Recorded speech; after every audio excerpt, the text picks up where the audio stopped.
Hello everybody, and welcome to a new series of videos that will be going up on this channel. Now I want to talk about I'm not Canadian. I want to talk about a few things that'll do with this series, because a lot of you are probably thinking, oh god, another series, you're gonna pile yourself up too many series, and then you're gonna be sad because you're gonna have too much on your plate. Well, no, this series isn't going to have the same kind of production values as, say, my Let's Plays. My Let's Plays are my main focus, as you guys know, and I put hours into editing those videos. These videos are actually going to be fairly casual. Probably the most work I'm going to be doing is gathering footage for it, and then that's it, really. This is going to be a fairly casual series. It's going to be a very laid-back series that I can just make when I feel like it in my off time, from editing Let's Plays and recording Let's Plays. It's a way for me to kind of revisit some of the games that I miss from my childhood or just growing up in general. And it's a way for you guys to kind of like know more about me and how I experienced gaming when growing up. It's also a way for me to get you guys to start talking in the comments, because that's like been my main goal this whole year. I want to see more comments on videos, and as you can see from the title, I'm gonna want you guys to make your own lists. So we can start talking about them. Please bear in mind, I'll be replying to a lot. No, I didn't die. I burped. I'm going to be replying to a lot of comments, because I want to get discussion flowing, and I want to talk to you guys. I want to connect with you guys. More so than I do with my streams where I talk directly.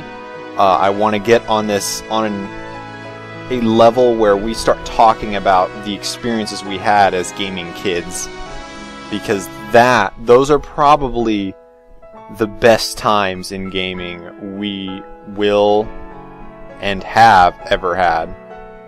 So let's just go into the videos. I'm going to do a little bit of commentary about each segment, the two or three segments that are in it before they start, because this is the first video. So hopefully you guys enjoy it, and hopefully you guys actually come up with your own interesting lists as well. So this first video is the top 10 overworlds of all time. Now, overworld, basically, just a place where you go to have you ever had a dream? You go in as a hub world, and it connects you to every other area in the game. Before each video, before each list, I like to put up a disclaimer, which will be this. These are my opinions. They're not the end-all, be-all. They're just my opinions. And they're limited to the games that I've played / heard of. More than likely just played. So if there's a game on here that you think should be on here, put it in your list, put it in your top 10 list, and then tell me about it. So don't rag on me if it's not in there. I just haven't played it probably, or it's my opinion. Second, I'm going to be putting out a couple of rules for the list. Each list has different rules based on what's going in it. So first off, rule number 1. We're going to define an overworld, which is the only thing that classifies an overworld is that it has a hub you'd go back to for a shortcut or pathway to other areas of the game's world. That's all that's needed to classify it as an overworld. 2, only one game per series, otherwise 2 games are, rule number 2, only one game per series, unless the 2 games in a series are different enough and work differently enough that they could be considered, I guess, separate overworlds. There are a lot of games that have similar overworld styles, but sometimes sequels tend to veer off from the original. So let's get into the list now that I've done my cat's meowing. Number 10. The Valley of the Damned in Shadow of the Colossus. I can't tell you how gorgeous this place is without you just seeing it. You can't describe this thing with words. So, let me try and just describe with... Shut up. Running around this place is just gorgeous. You can't look me in the eye. You cannot look me in the eye and tell me that this isn't art. Every aspect of Shadow of the Colossus is art. From the story, to the presentation, to the gameplay. Even the Valley of the Damned was crafted to reflect the dark and brooding theme of the game itself. That is amazing. There's not much more I can say. Really, it's gorgeous. How can you not like this place?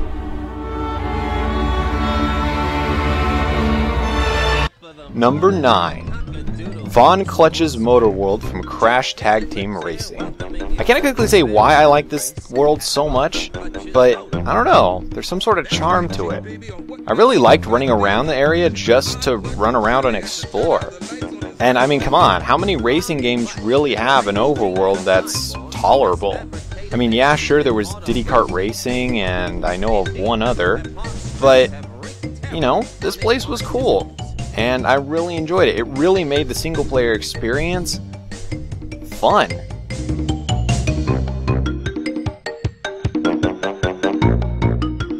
Number 8. The Galaxy Map from Mass Effect 3. Now, this isn't technically an overworld, but according to my rules it is, so shut up. The Galaxy Map in Mass Effect 3 not only was improved from Mass Effect 2, but it made you feel like the galaxy was under attack. Every now and then you'd run into Reaper threats and they'd come and try and attack you, and if you get caught, it's game over.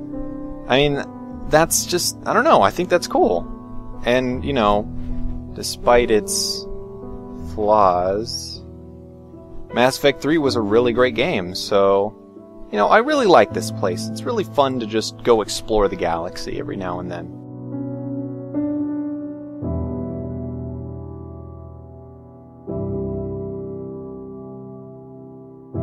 Number 7.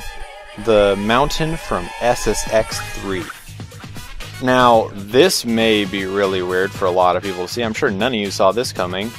But, I don't know. The slopes from SSX3's single player was actually really fun to just go around. I'm not exactly sure why. It was just fun. You know, you're going down the slope and you listen to the guy who kind of reminds me of Ryan Seacrest for whatever reason, talk on the radio about big events that are coming up as you got closer to them. This is Radio Big. If you're looking to add something new to your collection after getting all your boy band stuff stolen, and I know how that feels, give this track from the Basement Jacks a listen. I don't know, it kind of felt really cool to just be a part of a world that kind of seemed alive with the radio man talking to you all the time.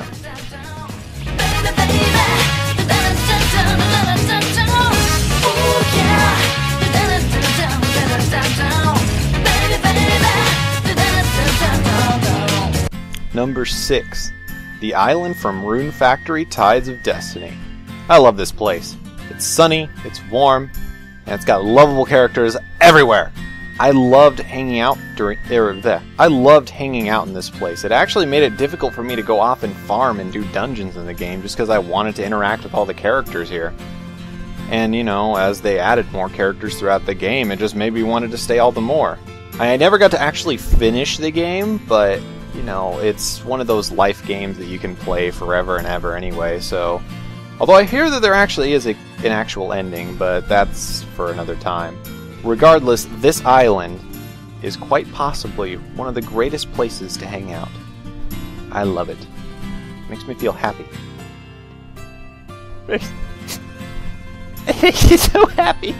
It's so happy. Number 5. The Comet Observatory from Super Mario Galaxy.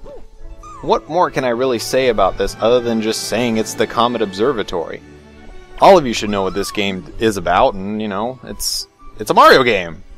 They actually did something fairly unique with how you get to the worlds in this. Sorry, I burped again. They actually made it fairly unique on how you get to the worlds in this game. So I kind of like the idea of going into different little pods in the Comet Observatory, going in and flying away to the galaxy that you wanted to visit. I don't know. There's something, like, mystical and mysterious about this place, too. It wasn't until the very end of the game that you got to see every single room. And by that I mean just the secret room at the top. But, you know, I liked flying around, hanging out, and running around, and, you know, I liked flying around this place, really. It's just something you could relax at the end of a difficult level. It was great to see some old friends there, too. Luigi's not my friend.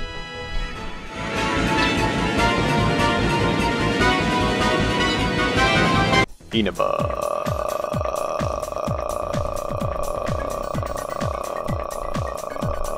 From Persona 4. Don't look at me that way. Don't you look at me. Don't. Shut up. F*** you. This is an overworld. I don't care what you say. This is an overworld. And god damn it, this is gonna be an overworld. I love Inaba. I love it so much. The game, oh my god, Persona 4. Oh, I love you. You're so good. Every single character in this game is likable, and I loved running around Inaba finding things on my first run through the game. Even though it wasn't very heavily detailed, it was still a fun experience just to see what Inaba was hiding. I don't know, I liked, you know, running around through the central shopping district and looking at the different shops, and, you know, the day that this came along. Oh, well, this was a very productive day. Wait a second. Are you Batman? That is like the most How? ass. How? What? Thou art I, and I am thou. Thou hast established a new bond.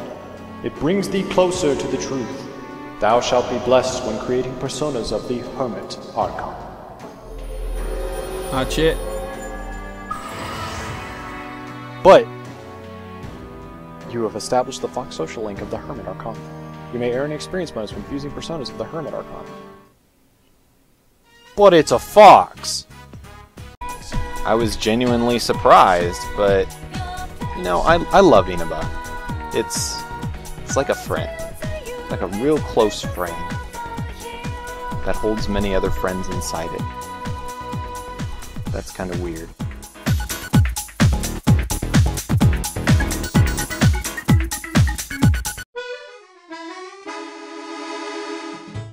Don't you look at me that way. Don't you look at me that way. I know they're technically part of the same series, but I couldn't do it! I couldn't do it!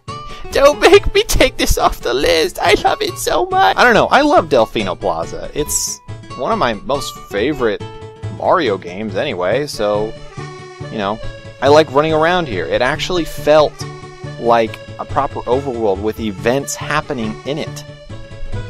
Maybe it's just me, but, I liked Flood. I liked a lot of things about this game. Heck, I may even like light. Number 2, the Tales of series, specifically Tales of Symphonia. Now, I had to say the series because most of these overworlds function exactly the same way. But let's focus on my favorite of the series, Tales of Symphonia. Silverant and Tetheala, oh my god. I love running around in these worlds. They're just so awesome! They're kind of like old friends that you go back and visit just every once in a while, you know? Kind of welcoming to see them. Every town in this game was interesting to go to. They all had events, they all had something to do with the story, except for one in particular, and they all felt alive. Heck, you could even help rebuild one. And you know, as masterful as these worlds were, I can only think of one better than them.